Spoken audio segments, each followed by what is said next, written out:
It began with a handshake, a peace summit held deep within the spiral arms of the Varnic Dominion.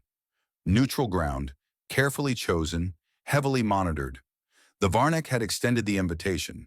They spoke of diplomacy, new beginnings, shared futures. The humans accepted. Among the Terran delegation was a single girl, 17 years old, with soft eyes and an old datapad filled with dialect charts and etymological sketches. Her name was Aya Keen. She was not a soldier. She wasn't trained in weapons, tactics, or diplomacy.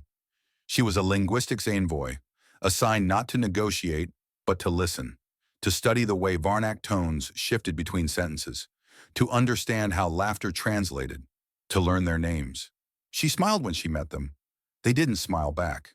The incident was never broadcast. No footage was released, but the data leaked anyway. A facility beneath the summit hall, white walls, no names, no time wasted. They called it a containment measure.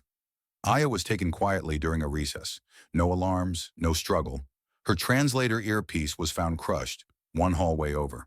The records show 37 minutes of continuous biological response. Heart rate spikes, neural screams, fractures, respiratory trauma, then silence. Flatline. The attending Varnac physician marked the file with 3 words: unstable under stress. The body was dismissed to a processing unit. No burial, no rites, just a note in the ledger. Subject expired. No strategic value. They called it a necessary correction. Because Aya had asked a question they didn't like. Because she didn't flinch when they threatened her. Because she was human. The Varnac believed humans were too emotional to lead, too fragile to matter, too soft to retaliate. They believed this even as Aya's remains cooled in a sterile bin. Even as the diplomatic vessel returned home one envoy short. Even as Earth received the final log, redacted, anonymized, but clear. The girl was gone, and something ancient, something long quiet inside the Terran collective soul, stirred. They didn't send a declaration. They didn't send a fleet. Not yet. But in every human archive, across every quiet research station, on every fleet board and remote outpost. A name was whispered, Aya Keen, and behind that whisper something colder. Remember the 37 minutes, because humans forget slowly and forgive slower. The news spread through the Galactic Council in hushed tones and cleanly worded dispatches. The Varnac had broken protocol. Again. This time it involved a Terran, a young one, a linguistics envoy, 17 years old. Not a diplomat, not a soldier, just a student of words, Aya Keen. Her name appeared in the Council's morning docket, tucked between trade negotiations and a report on asteroid traffic violations. The official condemnation passed unanimously. The Varnac were reprimanded. The motion included no sanctions, no tribunals, no real consequence. They had, after all, claimed it was a misunderstanding, a regrettable containment measure during a security lapse, a brief overstep. She panicked, they said. She provoked our handlers. She was already fragile. The Council nodded, filed it, moved on. Earth did not issue a declaration of war. No fleet deployments, no embargoes, no emergency broadcasts. They responded with protocol. A 4-line transmission was sent to Aya's family. Marked confidential, flagged low priority. Subject Keen, Aya status, confirmed deceased location, Varnac diplomatic annex circumstances, awaiting full review. No one called, no follow-up, no funeral rites scheduled.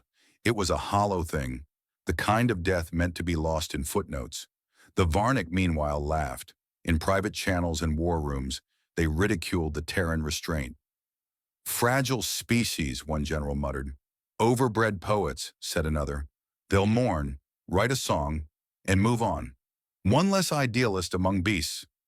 Aya's name didn't trend. Her death didn't spark riots. It was a silent, efficient erasure. Exactly what the Varnac had hoped for. But silence isn't surrender, and not all Terran systems operate at surface level. In the orbital sanctuary of Lerna Node 7, where Terran quantum biothreads are preserved for cryonic experiments, something changed. Aya Keen's body, tagged for biometric archival, was locked in a secure storage pod awaiting transfer. There were guards. There were logs. There were retinal locks and 27 layers of oversight. None of it mattered. At 3:12 UTC, the vault was found open. No damage, no alert. Her pod was gone. The logs had been rewritten, not wiped, but rewritten, with full access clearance, signed by someone who no longer officially existed. A technician reviewed the record 6 times before realizing the name on the authorization. He didn't speak it aloud. He just backed away from the screen, fast. Earth did not confirm the disappearance. No statements, no search parties, no leak. But across hidden channels and encrypted knowledge webs, whispers bloomed. She's not in the archive. They took her somewhere. Someone pulled her back. Aya Keen, 17 years old, linguistics envoy, not a soldier, not a spy, was gone, but no longer dead. And slowly, imperceptibly, across Varnak-controlled space, things began to shift. One ambassador experienced a nightmare he couldn't explain.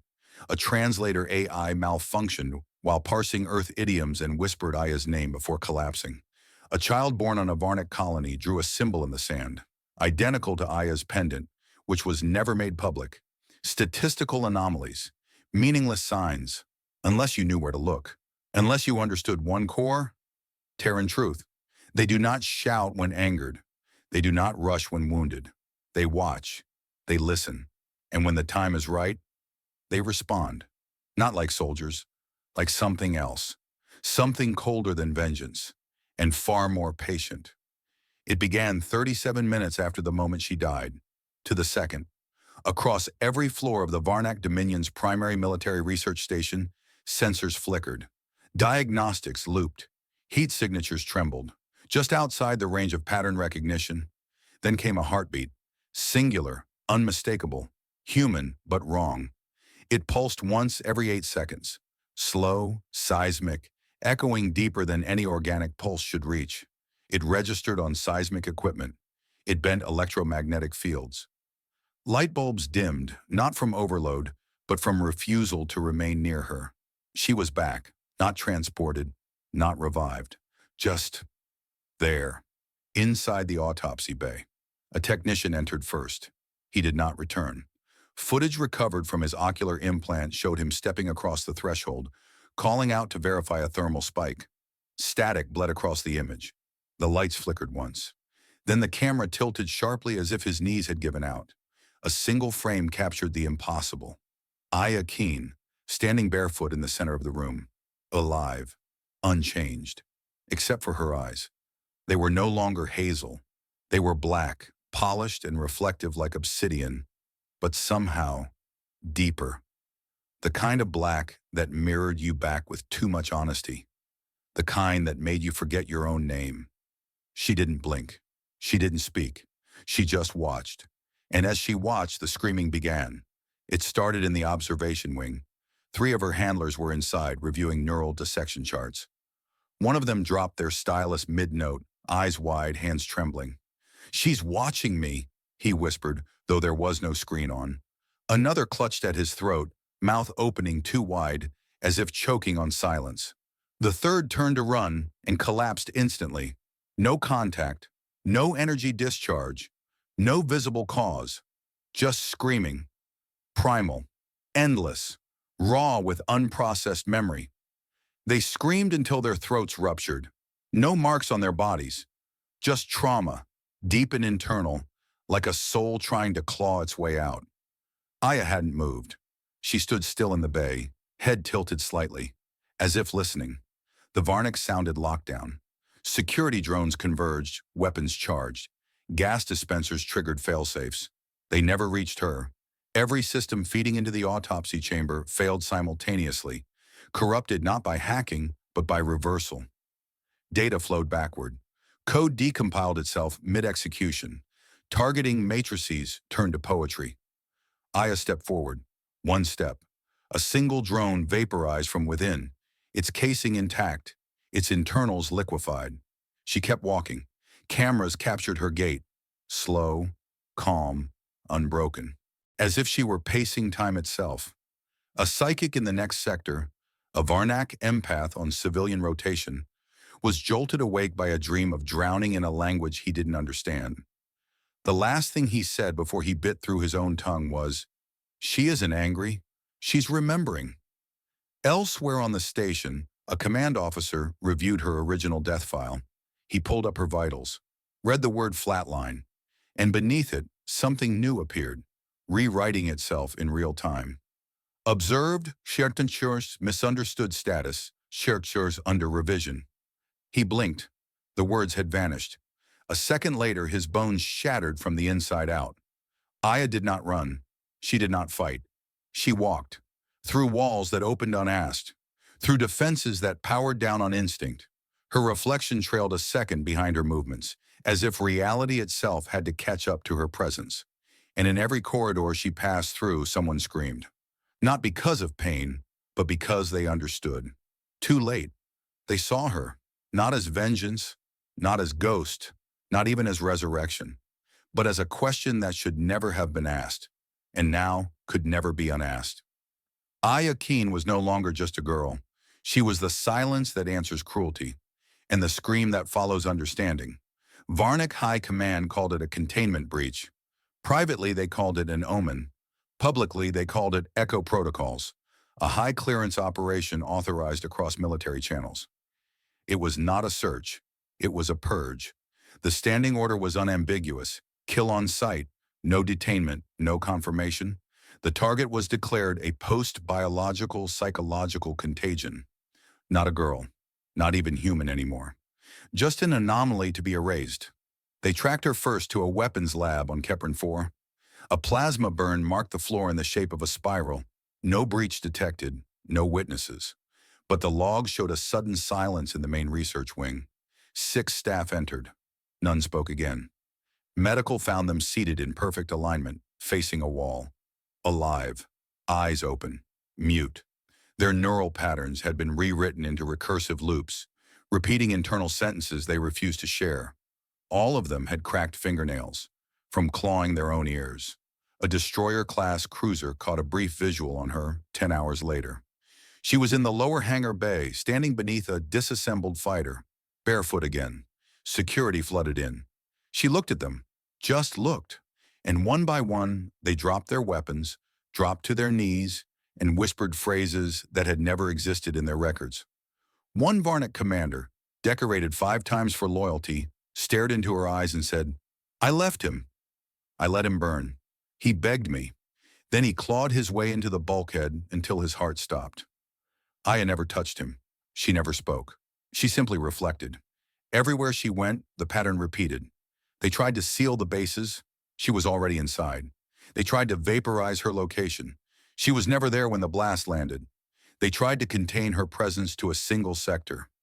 Yet across the Dominion, sightings spread.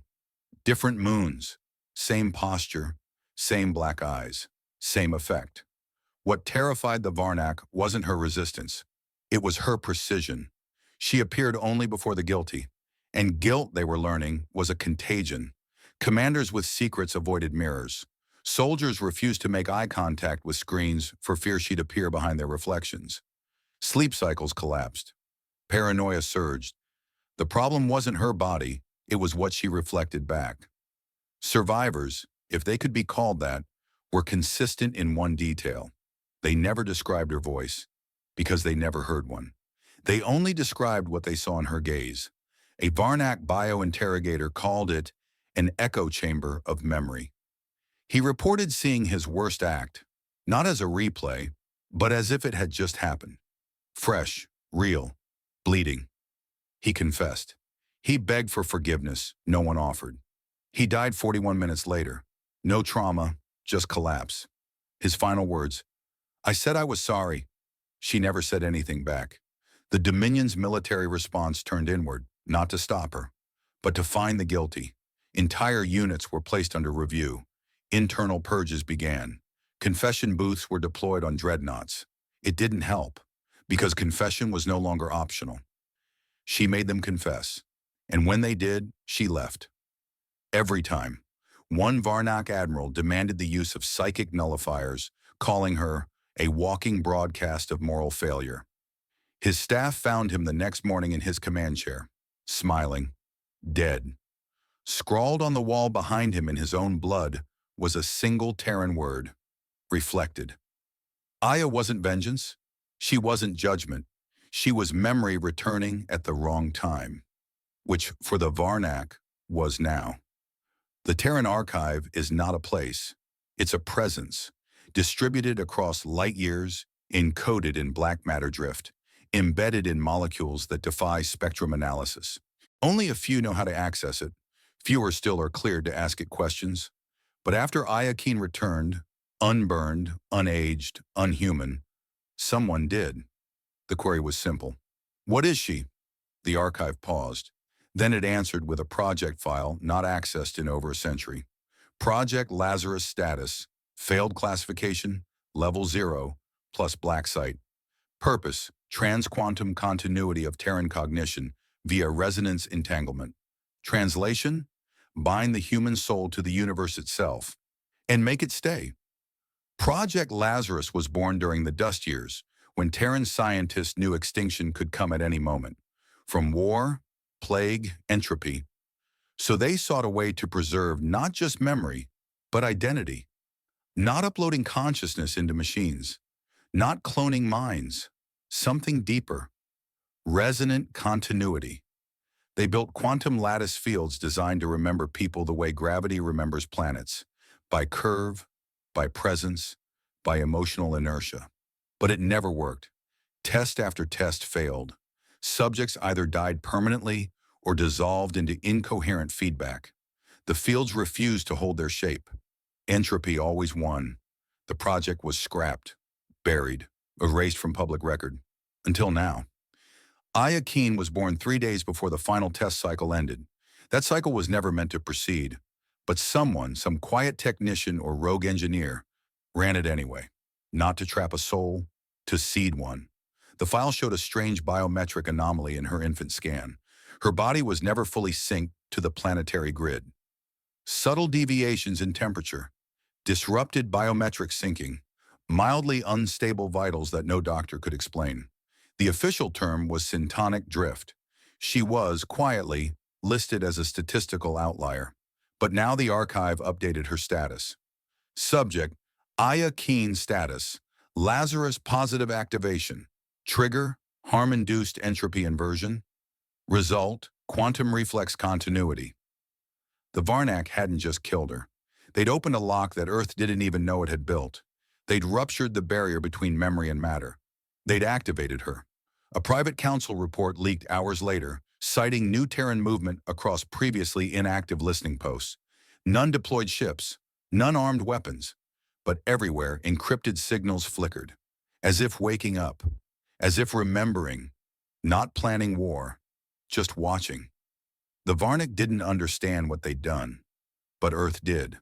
They didn't blame Aya for what she'd become, because she wasn't a mistake. She was a message, written 100 years ago, delivered only when necessary. Somewhere in the deep quiet between Terran moons, an old voice file reactivated in a forgotten relay station. A recording from the lead scientist of Project Lazarus. We were trying to preserve ourselves, but maybe, just maybe, we planted something better. Something that only wakes when the universe gets too cruel. If they break the soul of someone pure enough, it won't break. It'll echo. No further files were found, but across the stars, every Terran system silently adjusted their threat calculations. Not because Ayakine was dangerous, but because humanity had finally proven. They don't have to send fleets to fight. Sometimes they just have to remember, and let memory do the rest. There were 37 of them. Commanders, interrogators, assistants, observers. Not all held knives. Not all gave orders. Some only watched. Some only signed the forms. But they were all there for the 37 minutes. The first one died on the 6th day, a chemical strategist named Ben Kor. He collapsed in his quarters, eyes wide, lips torn open from screaming a name he had never spoken aloud. Aya. They found the wall of his quarters etched with one phrase, scratched into the metal using his own claw. She remembers me. The second awoke from a dream screaming. His sleep monitor recorded an anomaly in neural temperature. Like someone else's brain had flickered through his skull. He had dreamed of her eyes. Not black, not glowing, just calm. Calm in the way oceans look before they pull cities away. He jammed his own head into an exhaust vent to make it stop. They ruled it suicide. But on the floor beneath him, drawn in condensation, the same words appeared. She remembers me, it continued, one by one across the Dominion. A pilot saw her reflection in the shuttle's windshield. Standing on the wing, barefoot, smiling, an engineer began to hear human lullabies in the static between stations. Lullabies Aya's mother had once sung. A doctor found blood in his water. None of them could sleep. None of them confessed. Not to others. Only to walls, to mirrors, to floors scraped by shaking hands and last breaths. She remembers me. She remembers me. She remembers me. There was no trace of her physically. Security footage never caught her entering. Sensors never pinged a signature. But every one of the 37 saw her. In dreams, in glass, in shadows cast by lights that weren't turned on. They didn't die screaming in fear. They died whispering in recognition. They didn't see judgment. They saw themselves, reflected back, too clearly. The Varnick High Council attempted containment. They classified the deaths as psychological contagion.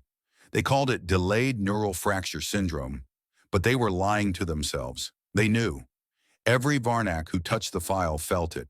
A weight behind the data, a pulse in the silence. The 24th died during a live broadcast. Mid-sentence, his words stuttered. He turned his head sharply and began laughing, not with joy, with hysteria. He laughed until his chest burst, and when they replayed the footage, frame by frame, her silhouette was there, reflected in his corneal lens, upside down. By the 30th death, the phrase was universal, inscribed, whispered, burned into glass, traced in claw marks, scrawled on data pads as final entries. Some carved it in languages they never knew. One drew it in Terran Standard, perfectly despite never studying Earth dialects. She remembers me. And those words spread faster than panic, faster than silence, because guilt moves quicker than sound. The final 7 tried to hide. One fled to the outer rims and sealed himself inside a gravity vault. 3 entered stasis chambers designed to shut down brain activity for centuries. 2 attempted psychic purges, ripping memories from their own minds, hoping to erase her image. 1 tried to burn himself alive. None escaped. Because what she brought wasn't pursuit. It was reflection, not vengeance, reverberation. You didn't have to believe in her. You only had to remember what you did. And once you remembered, she found you, not to hurt you, but to let you see yourself, completely, unflinchingly, irretrievably. 37 Varnick, 37 deaths, and one unifying truth. Etched in every place their bodies fell. She remembers me. She had no army, no fleet, no flag, but the galaxy knew her name now. Some called her the girl who returned, a myth rising from an autopsy table, walking backward through death. Others whispered the memory child, as if she had been born from recollection itself, not biology. But no one called her human anymore, not even Earth. The Varnack sent messages through every diplomatic channel, plea after plea, apologies etched in light, debts offered in blood, even ritual surrenders once reserved for planetary defeat. They begged for mercy, for silence, for amnesty. Earth replied with one line, "She is no longer ours to command," and with that, the Varnack knew. Aya Keen was not Terran property. She was memory now, a force, not a citizen. On the mining moon of Jera 9, children began hearing her voice in rainfall. Software, not angry, just present. What you did echoes. An engineer wept openly during a broadcast and confessed to an atrocity no one had known. He said the static in his comms had begun humming a lullaby, one his mother sang, one Aya had archived in her field journal. He died an hour later, peacefully. In the deep polar colonies, shadows stretched too long beneath the sunless sky. And when one Varnack stepped into the darkness, he saw her standing at the other side, unmoving. He blinked, and she was gone. but the phrase remained in frost on the wall behind him. What you did echoes. He fled his post. He never stopped running. It wasn't vengeance. It was resonance. Wherever cruelty had been hidden, wherever violence was justified as necessity, wherever records were wiped clean and names scrubbed from history, she appeared, not to punish, to remind. And that was worse, because punishment ends. Memory doesn't. Religions formed in her wake. Some cursed her name, branding her a spirit of vengeance, a cosmic infection of guilt. Others deified her, calling her the last witness, the whisper between mistakes. Pilgrims traveled to the place she died. Nothing remained, but everyone claimed to hear her voice, in data static, in the flicker of failing lights, in the silence before sleep. Always the same words, what you did echoes. And people began to listen. Courts overturned convictions. Governments collapsed under waves of confessions. Secret police disbanded themselves. Old war generals turned themselves in, citing the girl's eyes in every mirror. Executions ceased. Amnesties were revoked, not by law, by fear, because Aya didn't need permission. She needed only memory. The Varnick tried to erase history, tried to delete the footage, tried to overwrite her death with new data, false flags, alternate timelines. But every time a new version of the story was uploaded, her voice returned louder. What you did echoes. It wasn't a sound. It wasn't a file. It was woven into pattern recognition itself, a linguistic ghost haunting compression algorithms. Even machines began to stutter. AIs froze mid-sentence. Archives shut themselves down. One diplomatic drone attempted to self-destruct after hearing her whisper from inside its own core. Aya was no longer a girl. She was a myth that refused to stay metaphor. She was a truth that walked like a shadow. And where guilt lived, she followed. It began without warning. There were no attacks, no fleets in orbit, no diplomatic ultimatums, no weaponized contagions or subspace fractures. Just the silence. And then, the confessions. A Varnak general, decorated across 5 sectors, walked into the grand rotunda of military command and dropped his medals one by one into a fire pit once used to honor victory. He said nothing at first. Then quietly, we sterilized 3 moons. I signed it. I lied about the casualties. He handed his rank to a stunned aide and slit his own throat with his ceremonial blade. He smiled as he bled. She showed me. On the same day, across the academic core of the Dominion, 24 state scientists sent a joint broadcast to every research hub. We erased thousands. For efficiency, for progress. We modeled pain into equations and called it patriotism. Aya Keen is not vengeance. She is return, and we are unfit to continue. Then they detonated their data cores, not to hide secrets, to erase their own tools. Prisons opened next, not because guards revolted, but because inmates stopped resisting. When asked why, many pointed to nothing at all, or to the shadows on the wall, or to mirrors they now refused to face. Every time I close my eyes, one whispered, I see what I did. And now, so does she. Execution ceased, torture ceased, interrogation centers shut their own gates. No uprising, just undoing. A Varnick admiral, the one who'd ordered the silencing of a refugee convoy for logistical security, was found kneeling beneath a statue in the Hall of Honor. The statue was of himself. He was weeping, apologizing, over and over. I didn't know her name, but she knows mine. When the guards approached, he simply said, "It's all right." She forgave me before I did. Then he died.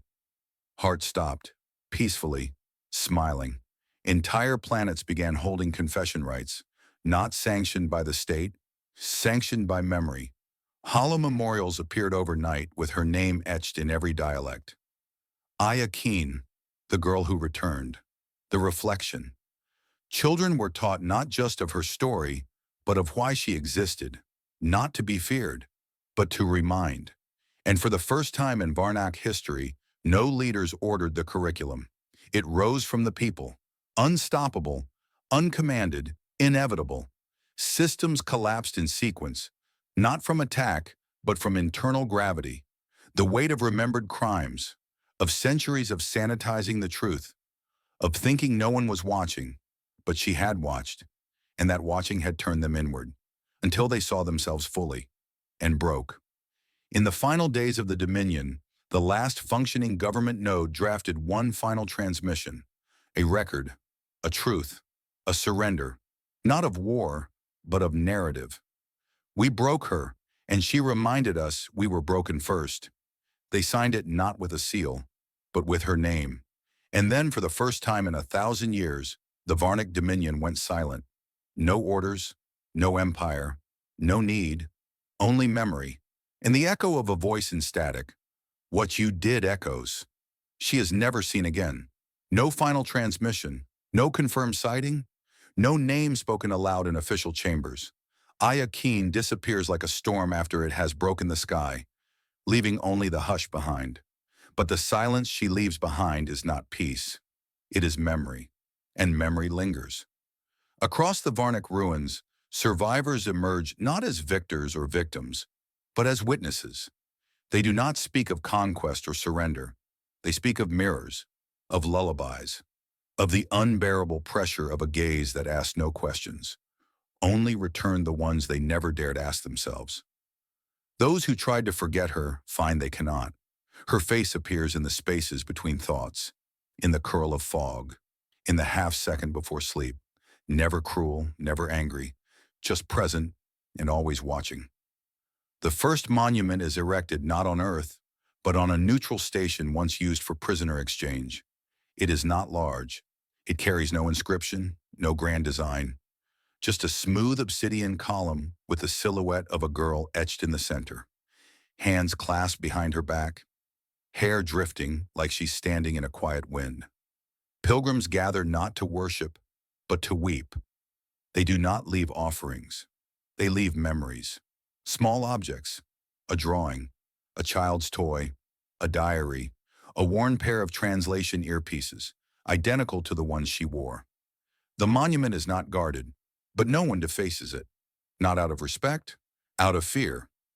The Galactic Council reconvenes 5 months later in a subdued, near-empty hall. For the first time in recorded history, all members are in agreement. A motion is passed unanimously. Law 001-T, no Terran child shall be harmed by any species under Council Charter. Clause 1, no exceptions. Clause 2, this is not a rule of diplomacy. It is one of survival. The law is not enforced by courts. It is enforced by silence. Because somewhere in the galaxy, at the edge of perception, the counselors hear it too. The echo, a single footstep, software unhurried. On war-torn planets where cruelty once reigned, new customs emerge. Before raids, before deployments, before propaganda is spoken aloud, there is now a pause, a collective breath, a moment of stillness, a hesitation no general dares challenge, because they've heard it happens in those moments. That's when she comes, not in anger, not in vengeance, just to ask, do you remember me now? And they all hope they won't hear her say it, because if they do, they're already too late. Children across the galaxy begin to draw her, without knowing why, without being told her story. They draw a girl with dark eyes, sometimes in starlight, sometimes in mist, sometimes walking across nothing at all. One drawing, found etched into a school desk on a mining colony light years from Earth, simply says beneath it, "She came when they lied." No one had taught the child about Aya, but everyone who saw the image understood. Deeply, terribly, completely. Earth remains silent. No official holidays, no broadcasts, no claims. But they change too. Terran education shifts. Courses in empathy replace old war theory. Memory keeping becomes a sacred role. History is taught in full, especially the parts where humanity failed, where they forgot, where they hurt, because they understand now. Aya Keen was not born special. She became something more when others were cruel, and no one stopped them. So Earth builds their own monument, but it's not for her, it's for regret. It stands in a field of whispergrass atop a hill near her family's former home. The plaque reads, "To the moment we didn't act, to the voice we didn't protect, to the girl we remembered too late." And beneath that, She came back anyway. Rumors persist that she was spotted walking through dust storms on long-dead planets, that she appears in ships just before reactor failure, to hold the hand of a dying engineer, that a soldier, moments before ending a life, heard her whisper in his ear and lowered his gun.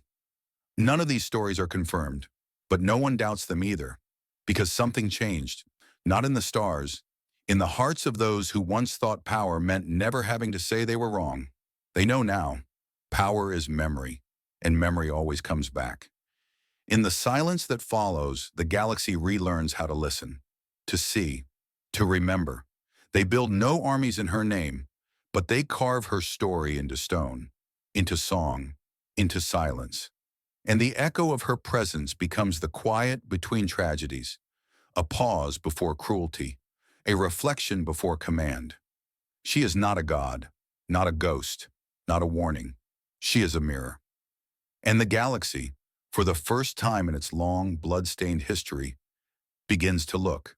In the deepest part of space, where no ships fly and no stars burn, there is a single satellite left behind by a forgotten expedition. Its systems long dead, its batteries drained, and yet once every rotation, its audio array reactivates, not by solar spark, not by signal, but by memory. It broadcasts one sentence into the void. Do you remember me now? There is no reply, but then there never needed to be, because the answer was always written, not in the sky, but in the silence. She is never seen again, but she is never gone. She is the girl who returned, and now they remember.